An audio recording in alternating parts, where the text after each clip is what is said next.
সরস্বতী পুজোর দিন স্কুলে গিয়ে সবাই মিলে খুব মজা করলাম। প্রথমেই ঠাকুর দেখে নিলাম। বাবা,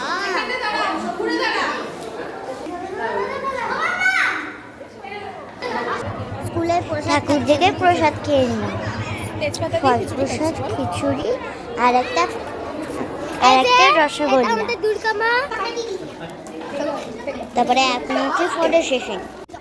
তারপরে আদিশ্রী ব্যাডমিন্টন নিয়ে গেছিল, অনেকক্ষণ খেললাম। এদিকে ভিড় ছিল বলে তারপরে এই মাঠে চলে এসেছি। তারপরে আমার সব থেকে ফেভারিট ম্যাম এসেছিল, ইন্দ্রাণী ম্যাম। দেখছে আমায় কত আদর করছে।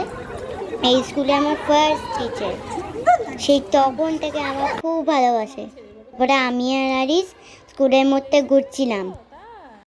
স্কুলে আরও অনেক ম্যামের সাথে দেখা হলো, অঙ্কিতা ম্যাম, পূজা ম্যাম, মনীষা ম্যাম। আর আমার আরও একটা মোস্ট ফেভারিট হচ্ছে লতিকা ম্যাম। আমি ক্যারেটে করি সেই জায়গাতে। তারপরে এলাম যেখানে ক্যারেটে শিখি সেই ক্লাবে। এই যে মা সরস্বতী, এই ঠাকুরটাও সুন্দর হয়েছে। হয়ে গেল ঠাকুর দেখা, এবার বাড়ি যাই।